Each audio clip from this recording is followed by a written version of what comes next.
આપણે 12મા ચેપ્ટરમાં આ રેખાઓ જોઈ, XO X dash, YO Y dash, ZO Z dash અને XX Y અક્ષ અને Z અક્ષ છે જોઈ ગયા. એ જ રીતે XO Y હોય તો XY સમતલ, YO Z હોય તો YZ સમતલ અને ZO X બરાબર ZX સમતલ. એ જ રીતે આ 8 અષ્ટાંશો છે. આગળ આપણે ઉદાહરણ 1 જોઈશું. એમાં છે આકૃતિ જે આપી છે એમાં 2 4 5 હોય તો એફના યામ શોધો. આ પી બિંદુ જે છે એનો યામ 2 4 5 છે. તો આપણે એફના યામ શોધવાના છે. તો એફ જે છે આપણે સૌપ્રથમ તો જોઈએ તો એફ એ અહીં XZ સમતલ પર છે. તો XZ સમતલ પર છે માટે અહીંયા OYની દિશામાં અંતર એનું 0 થાય છે. આ દિશામાં OYનું અંતર 0 થાય. તો અહીં આ જે આ P240 છે તો આ જે યામ થવાના તે એનો એક્સયામ 2 છે, આ 4 છે અને અહીંયા Y0. તો એ બિંદુ જે આપણને મળે છે તો એના યામ જે આવશે તે એના યામ 2 0 0 માટે એનો એફ યામ તો 2 જ આવશે. પછી વયમ અહીં આ જે અંતર જે છે ઓવાયની દિશામાં એનું અંતર 0 છે માટે એ 0 લેવાનું. અને આ ઓઝેડ જે છે તે 5 એકમ આપણને મળશે. આ 5 એકમ છે માટે આ એકમ 5 થાય એટલે એના યામ જે આવવાના 2 0 5.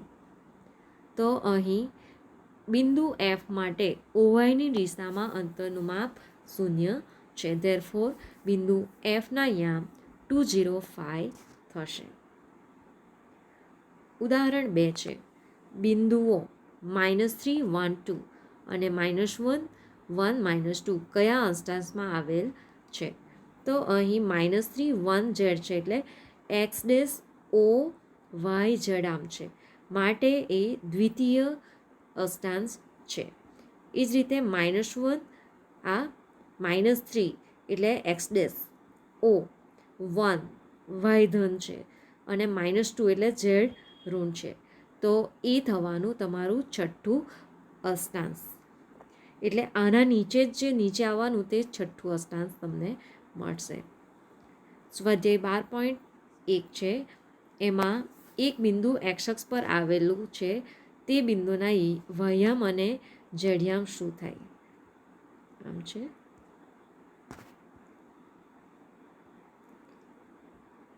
અહીં X અક્ષ પર આવેલ બિંદુનો વયામ અને જડિયામ જે તે 0 થાય છે.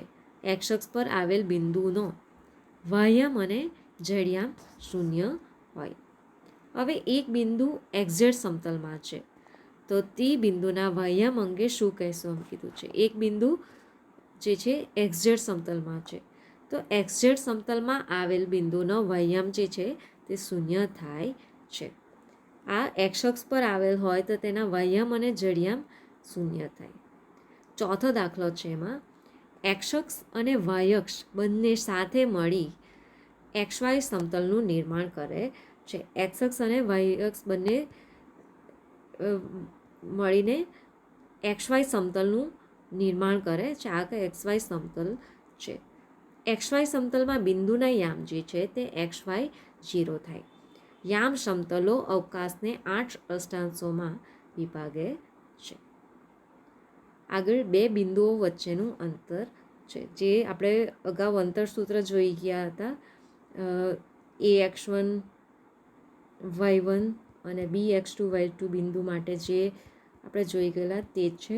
અહીંયા AB વર્ગમૂળમાં X2 - X1 આખાનો વર્ગ વત્તા Y2 - Y1 આખાનો વર્ગ.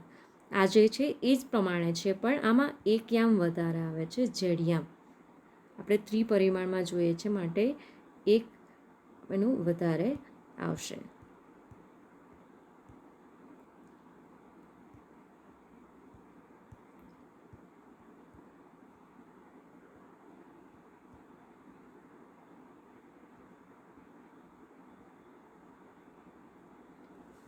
ઉદાહરણ 3 છે.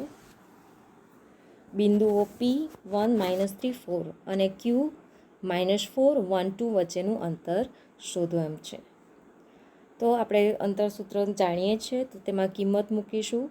PQ બરાબર વર્ગમૂળમાં -4 -1 પ્લસ 1 -3 આખાનો વર્ગ વત્તા 2 -4 આખાનો વર્ગ.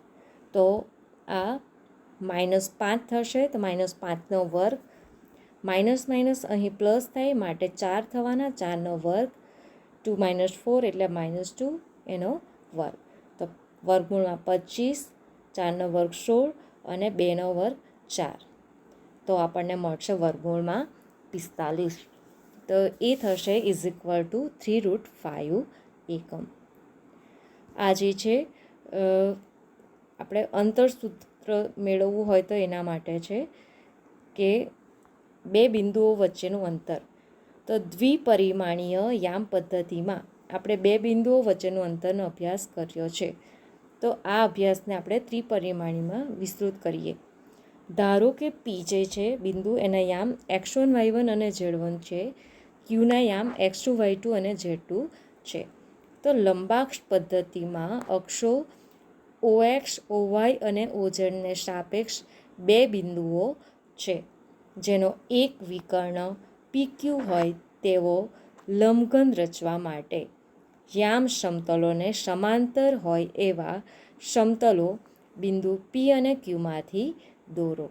અહીં P x1 y1 લીધા છે અને Q x2 y2 એ લંબાક્ષ પદ્ધતિના જે અક્ષો છે OX, OY અને OZ ને સાપેક્ષ બે બિંદુઓ છે.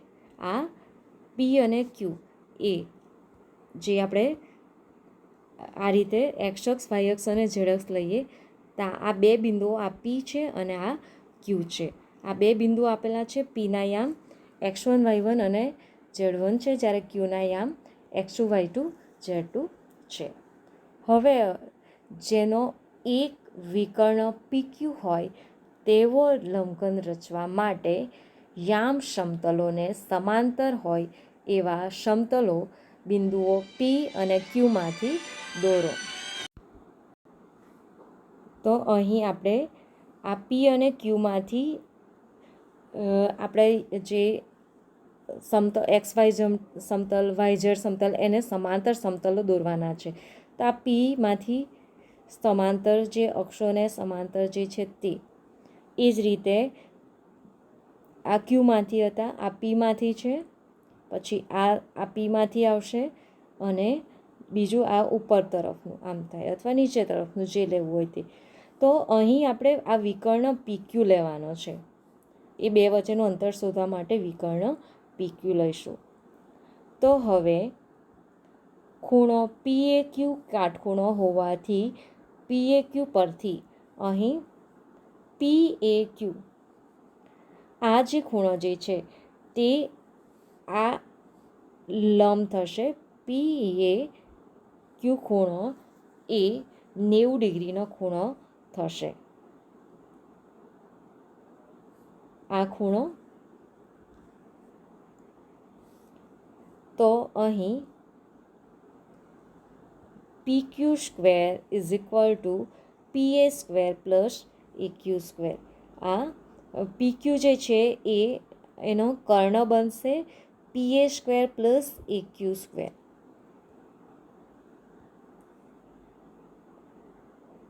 આ કર્ણ બને, આ ત્રિકોણ લેવાનું છે.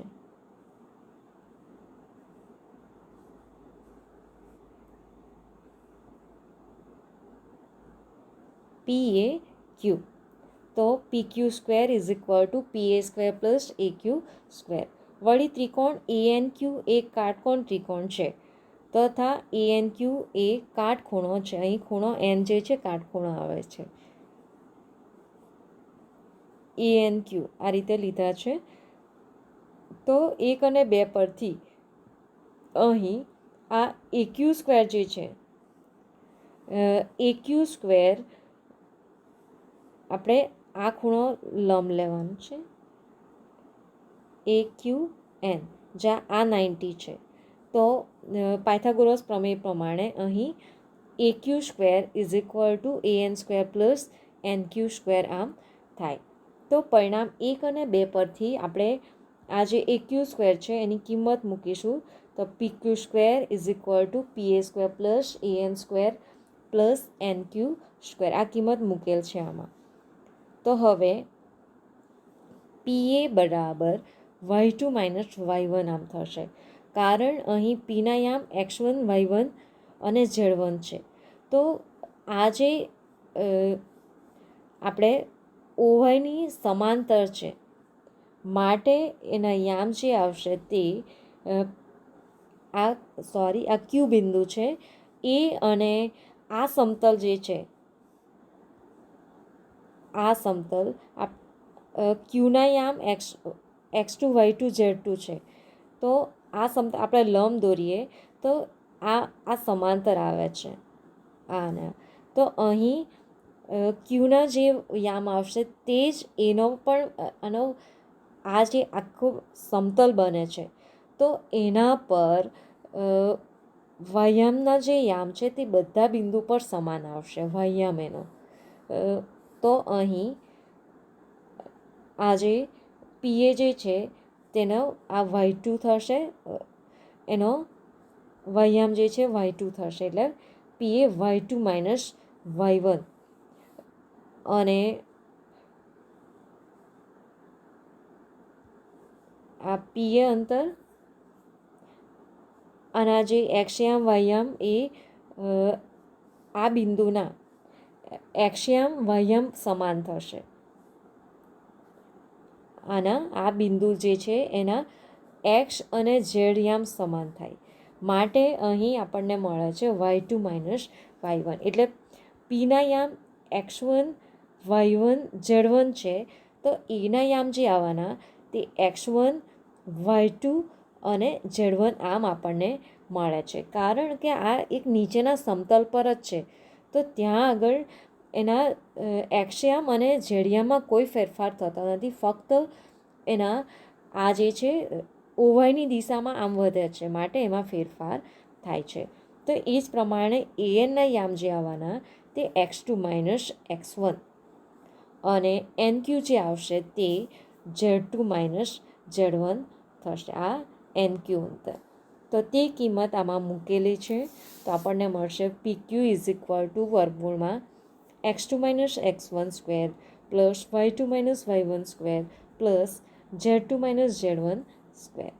તો આ સૂત્ર પરથી આપણે બે બિંદુઓ x1 y1 અને z1 અને x2 y2 z2નું અંતર આપણે આપી શકીએ. વિશિષ્ટ વિકલ્પમાં કે x1 y1 z1 બરાબર 0 એટલે બિંદુ P ઉગમ બિંદુ O હોય તો OQ જે આવશે તે વર્ગમૂળમાં x2 square plus y2 square plus z2 square. તો આ ઉગમ બિંદુ O અને કોઈ પણ બિંદુ Q x2 y2 z2 વચ્ચેનું અંતર દર્શાવે છે. તો આ તમારે અંતર સૂત્ર યાદ રાખવાનું છે. અસ્તુ.